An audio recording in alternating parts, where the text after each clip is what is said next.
Cup of teas are just the best thing ever. Cheers, by the way. I'd never thought I'd say cheers with a cup of tea, but Skull, if you're from Scandinavia. You thought surprise mechanics and comparing FIFA packs to Kinder Eggs was a bad day at the office.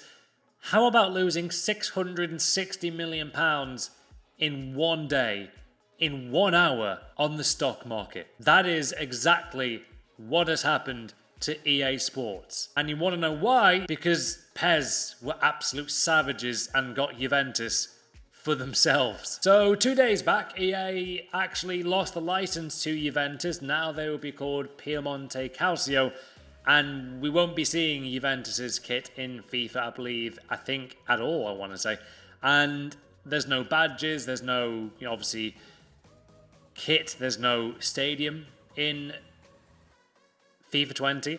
And so much so is the power of Cristiano Ronaldo and Juventus themselves, even without Ronaldo, that PES signing Juve has cost them £600 million, even more, nearly £700 million, guys, in an hour on the stock market. It is true. It has actually happened. So, as it does say here, EA slides after losing licensing rights to Cristiano Ronaldo's team, Juventus, for FIFA 20. So, PES have officially signed Juve, as you can see from the image on your screen of the Juve players there. Dybala, Chiellini, Keane, Pjanic, who I think is like the main ambassador for Juve, and then obviously Ronaldo.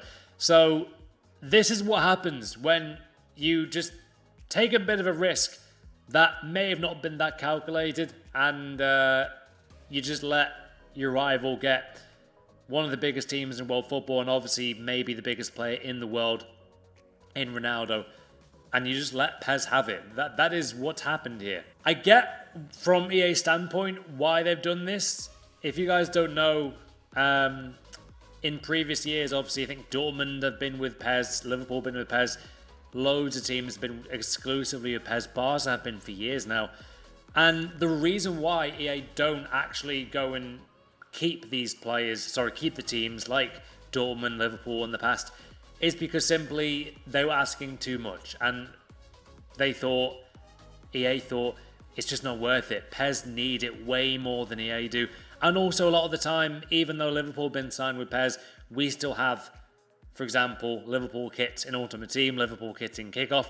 But I think this is one of the first times where Juve are not allowed to have their kit in the opposite rival game. So this is why it's taking such a massive hit to EA as well. That's massive. If you were EA, would you have let this one slip and just thought, you know what, PES can have them. We don't need Juve. I think the fact that their share price fell by nearly 4% just from this Ronaldo Juventus move shows how massive a play this was by PES. This is like got to be in top 5 Sports Center Players of the Week. Play of the year maybe, because PES have just snatched Juventus and Ronaldo. It is actually one hell of a play by Konami. So I've done a bit of research into this whole situation, and the good guys at Fox Sports did produce this very just thorough article, and it simply says there, EA Sports FIFA is one of the most popular virtual games in the world. Its latest edition, FIFA 20, has already managed to build quite the hype months before the official release.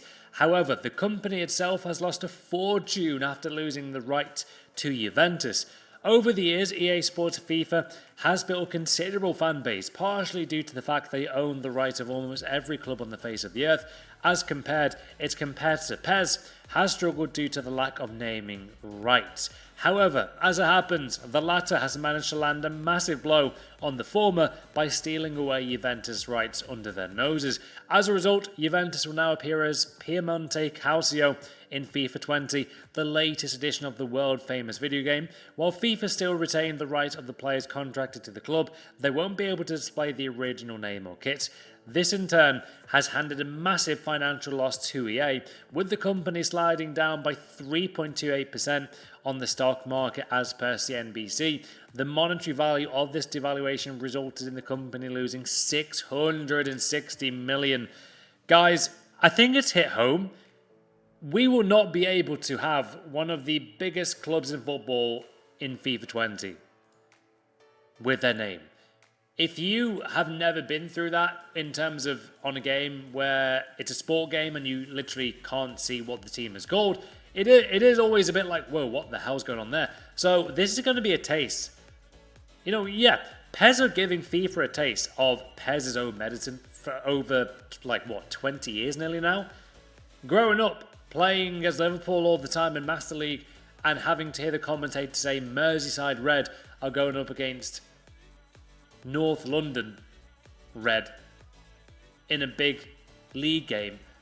This is EA's own doing now. We've got to deal with this. PIOMONTE CALCIO have been the reigning champions of Serie A for the past few years. It's going to be really weird. It's just sinking in. What do you guys think, though, about this whole situation? Do you think it was worth it, EA losing the rights to Juve?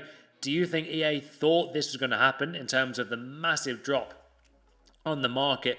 Obviously, I don't think this would be anywhere near the size of a drop. There would have still been a drop, no doubt. But the fact that Ronaldo is at Juventus, I think that is its biggest doing. It's massive that he's there. And it shows with the power of his, I guess, yeah, his name, his brand. What do you think about this, though? Should EA have just gone and got Juventus? Should they let more teams go in the future? Let me know. Leave a like, subscribe, and I'll see you guys later.